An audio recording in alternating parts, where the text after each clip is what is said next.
নিয়ম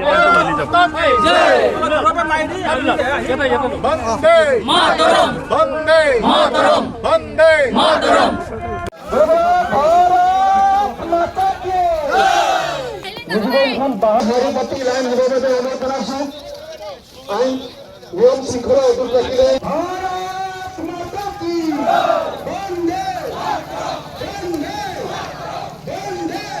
মাতা জয় জয় জয় জয় জয় জয় মাতা জয় জয় জয় জয় জয় জয় মাতা জয় জয় জয় জয় জয় জয় মাতা।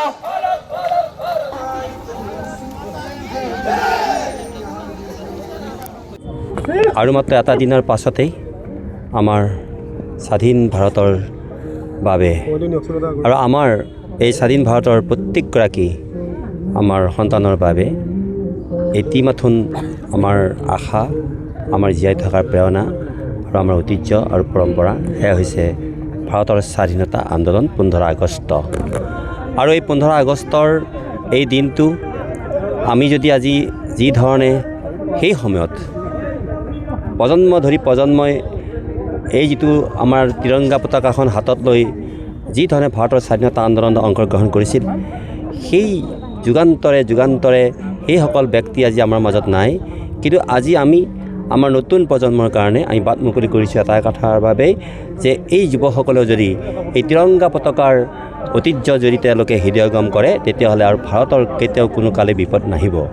সেইকাৰণে অখণ্ড ভাৰতবৰ্ষৰ বাবে আমাৰ আটাইতকৈ ডাঙৰ কথা হৈছে কি যে নতুন প্ৰজন্মক আমি আগৰ স্বাধীনতা আন্দোলনৰ যিবোৰ নেকি আমাৰ উপকৰণ বা যিবোৰ নেকি আমাৰ কাৰক, সেইবোৰৰ প্ৰতি তেওঁলোকক আকৰ্ষণ কৰিলেহে আমি যুগজয়ী আমি আমাৰ স্বাধীনতা দিৱস পালন কৰিব পাৰিম।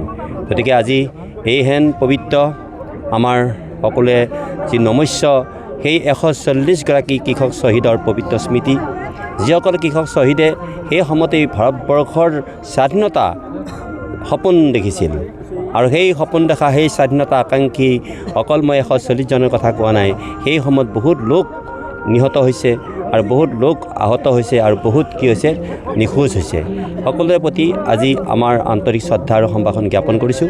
আৰু স্বাধীনতাৰ আন্দোলনৰ বা স্বাধীনতা দিৱসৰ যি নেকি প্ৰাক মুহূৰ্তত আজি এই ধৰণে আমাৰ পথৰুঘাটৰ যি মণ্ডল বিজেপিয়ে যি ধৰণে এটা অতি সুন্দৰভাৱে এই অনুষ্ঠানটি আয়োজন কৰিলে, মই তেওঁলোকক ধন্যবাদ জ্ঞাপন কৰি মই সকলোকে আজি অংশগ্ৰহণকাৰী সকলোকে মই মোৰ আন্তৰিক শ্ৰদ্ধা আৰু সম্ভাষণৰ কৃতজ্ঞতা জ্ঞাপন কৰিছোঁ।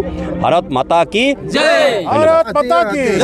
তিৰংগা যাত্ৰা কৰিলে ক'ৰ পৰা কৰিলে আৰম্ভ কৰিলে? আজি আমি আমাৰ আন এক ঐতিহ্যমণ্ডিত স্থান সেয়া হৈছে দীপিলা চকৰ পৰা আমি পদব্ৰজে আমি দেখিছেই যে আমি সকলো শ্ৰেণীৰ মানুহ, আমি এটা অকল আমাৰ পাৰ্টি হিচাপে আমি কৰা নাই, সকলো মানুহকে লৈ পেলাই আমাৰ এই তিৰংগা যাত্ৰা।